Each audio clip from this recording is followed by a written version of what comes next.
Hello po mga kababayan, mga kaibigan, mga katokis at mga kapots. Welcome po muli dito sa Simply Tokis Vlog. Tayo po ay magbibigay ng maiksing komento, opinion at reaksyon sa mga mainit na usaping politika sa ating bansa. Muli, shout out po sa inyong lahat. May God bless us all. May God bless our country, the Philippines. May God bless and protect the Marcos administration from the forces of Kampon ng Kadiliman and their minions. So pag-usapan natin mga kababayan, si Pangulong Marcos ay mukhang nakarinig sa isang progressive group. Mukhang ano po siya, pinariringgan po mga pagbabayan. No? Alam nyo naman tong mga progressive group, sala sa init, sala sa lamig din to, parang mga Duterte din to. Magkakakampi to dati. Mga dilawan tintong Duterte, no? At ganun din po, si Senator Francis Tolentino ay may isiniwalat, mga kababayan, dito sa China. Hindi po ito yung naratiba ng China na sinabing na-control na daw nila ang Sandy K2. Hindi po. No? Iba po yun. Mumukhang fake news po yan. No? May nakausap na po tayo na taga Palawan. Wala daw po niyan. Nag-aano lang ang China, nag-disinformation campaign. Okay, so pag-usapan natin muna itong si Pangulong Bongbong Marcos. Mukhang slightly lang naman ang pagbira sa kanya ng dating mambabatas ng Bayan Muna, itong Makabayan Black na ito, progressive group. Dito po sa balita ng Politico, sabi dito, di pwedeng election gimmick lang. Bayan Muna tells Marcos to pursue long-term solution to rise prices. Ayan. Nakisawsaw na po itong progressive group na tulad ng Bayan Muna ni Zarate. Dati po itong mambabatas, no? Tungkol dito sa 20 pesos kilo ng bigas. Ang sabi niya, dapat hindi lang pang eleksyon. Kaninong tono yan? Kaninong tono yan? Di ba? Kay Sara Duterte sa mga minions nila, ginagamit pang eleksyon. Ikaw naman, Bayan Muna representative o former representative Carlos Zarate, hindi ka nakinig Nagbasa ka ba? Ano ang sabi sa balita ni DI Secretary? Na hindi lang ito pang short term. Ang sabi nga ni DI Secretary hanggang December or February lang Hindi po, ang sabi po ng Pangulo sa kanya, gawan mo ng paraan para maging sustainable until 2028. So, ibig sabihin, ikaw, Tio Roller, you have until May, June, July, August, September, October, November, you have 8 months. You have 8 months to find a way na maging permanente yung 20 pesos kilo ng bigas or mababa pa. Ito po kasi ang banat ni Zarate. He urged the Marcos administration to treat the push for 20 pesos per kilo of rice as a serious long-term commitment to national food security and not merely as an election gimmick aimed at winning public votes. Sinabi ko na, Zarate. Sinabi po sa balita, baka hindi mo naman tinapos yung pagbasa ng balita. Baka nandun ka lang sa tuktok. Nandun po sa gitna nga yan sa GMA News, nabasa ko po yan. Sinabi, inutusan si DA Secretary Laurel ng Pangulo na gawin mong sustainable as much as possible. Maganda at makabuluhan ang layunin na pababain ng presyo ng bigas sa 20 kada kilo. Pero, hindi ito dapat gamitin lamang para sa eleksyon. Kailangan ng totoong reforma sa agrikultura. Hindi papogi o panliling lang. Walang nanliling lang. Hindi nanliling lang ang Marcos administration. Dumaan yan sa masusing pag-aaral. Tulad ng sinasabi ng ilang mga alyansa senator, candidate na si Erwin Tulfo. Sila Tito Sen, na sabi niya, never too late ang pagtulong. Kaya yan. Diba? Bakit napakanega ninyo Zarate? Kung ito man ay paalala, gagawin po at gagawin yan. Kaya wag kang mag-inarte dyan, sinasawsawan mo Mag-concentrate kayo sa pagkakampanya sa mga grupo ninyo. Ito po kasi ang hanas ni Zarate. base daw po sa sasaliksik nitong Ibom Foundation, mukhang ito lang daw po ay masosustain ng 3 weeks dahil ang laki po ng gagastusin, no? Which indicated that 3.5 billion to 4.5 billion allocated for the rice subsidy program will only provide 10 kilos of rice per week for 20 weeks to 900,864 families identified in Listahan 3 in the Visayas. If the program were extended nationwide to cover 5.6 million poor families, the subsidy would only last for about 3 weeks. Kaya nga merong, hindi naman naintindihan itong mga Kaya nga sabi muna, may pilot program. Ang sinasabi nyo extended nationwide. Wala pa nga Hindi pa nga nasisimulan. Ha? I-implement pa lang this week. Kayo kontra na kayo Sinasabi nyo pa the numbers exposes a lie. At best, the 4.5 billion budget would only provide 20 kilo per rice, less than a month for poor families.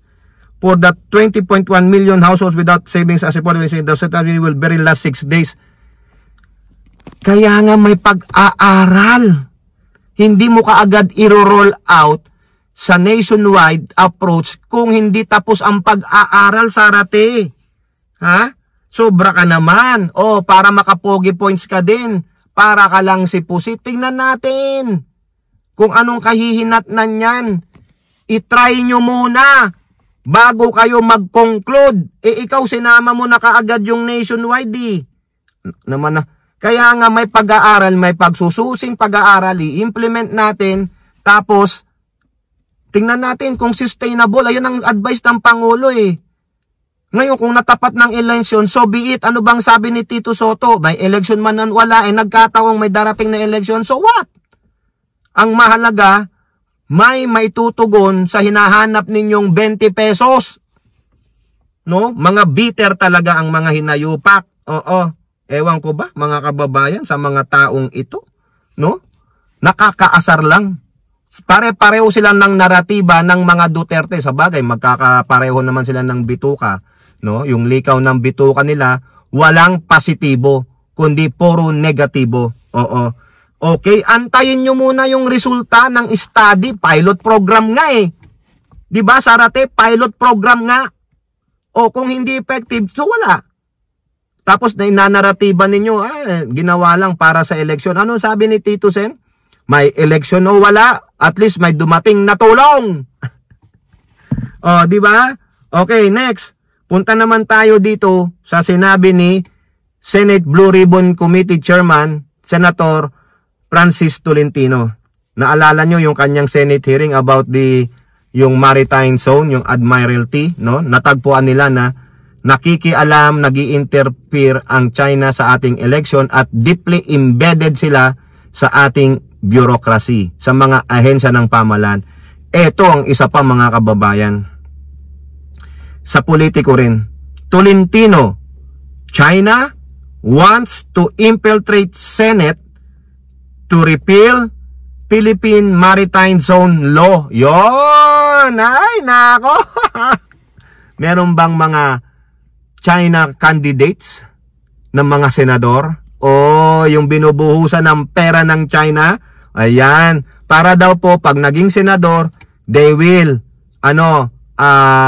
i-amend, i-abolish yung Maritime Zone Law. Effective na po kasi yan Isinubmit na rin po yan sa UN, no? Nandun nakadefine kung ano yung sa atin sa West Philippine Sea, ano ang ating teritoryo, ano ang ating karapatan. Kaya ang China galit na galit at nag-disinformation daw na kanila na yung Sandy Cay. Merong pinakita si Tariela. Bumisita pa ang mga tropa doon. Ano ba talaga? Malalaman natin yan, mga kababayan, no? Sa mga darating na araw. Baka mamaya lang yan. Sabi dito ni Francis Tolentino, express belief that the Chinese government is supporting certain senatorial candidates in the upcoming midterm elections to repel, para daw i-abolish, tanggalin, the Philippine Maritime Law Republic Act 12064 among other objectives. Kasi ang gusto nila i-infiltrate din ng pamahalaan Kasi sabi ni Digong, kung gusto nyo, gawin nyo na lang kaming probinsya. O, di ba? O, if the Maritime Zone Law is repealed in the next Congress, dominated by pro-China lawmakers, our basis to assert our rights in the West Philippine Sea and talampas ng Pilipinas. Ang talampas ng Pilipinas ay yung Benham Rice. Nandyan po yan sa norte, sa Cagayan region. Ha? Will weaken. Mapipilay tayo. This will allow China unhampered access to these territories to conduct surveys and exploration in the guise of freedom of navigation. Tolentino said this move will weaken the Philippine victory in the 2016 Hague arbitral ruling that nullified China's 9-dash line. He noted that the map of the talampas ng Pilipinas, a resource-rich undersea rice located in Luzon's eastern seaboard, was officially submitted by the Philippines to the International Seabed Authority na ipasa na pala mga kababayan, pati yung Benham Rice. Kaya galit na galit ang Chekwa. Ha? O ayan po, pati itong itong ginamit ng China na company para magpakalat ng kanilang mga fake news, pinaiimbestigahan na po ito. Sabi nga ng mga mambabatas, kailangan ipatawag sa Senado itong kampanya na ito, itong company na ito, itong Infinite As, Marketing Solutions, sa kayong mga ilang tauhan dyan ng Chinese Embassy. Ha? Kaya nakakatakot po ito. Pero ang China, pinalagan yan. Ang sabi, wala kaming interest sa inyo. Wala daw interest. Kung wala kayong interest, bakit kayo nandyan sa aming 200 nautical miles exclusive zone sa West Philippine Sea? Bakit kayo nagnakaw ng mga isla dyan sa West Philippine Sea? Di po ba? Kaya tama lang yan, no? Mag-imbestiga kayo. Kung pwede nga, si Risa Hontiveros. Foreign Relations, si Amy Marcos, ano ginagawa? Bakit hindi imbestigahan yan?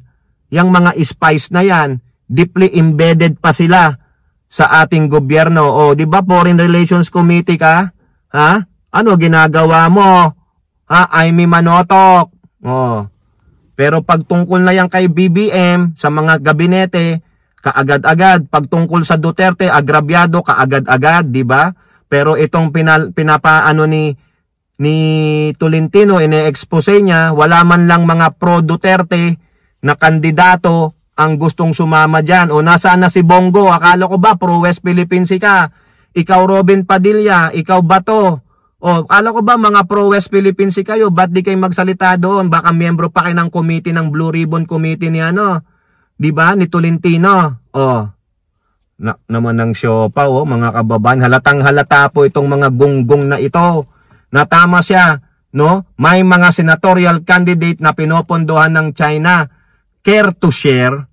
Paki-share naman, Senator Tolentino, para alam ng taong bayan na wag iboto ang mga yan. Di po ba? Kaya binablind item nyo pa kasi, para kang si Paulo Ortega Mahilig kayo sa entertainment, may blind item pa kayo. Paano malalaman ng taong bayan? Tina-transparency nyo, pero hindi kompleto yung transparency. Kulang pa rin, di ba? Kayo po, ano pong inyong masasabi? Comment down below and don't forget to like and share. Hope to see you on next videos. Bye-bye. God bless.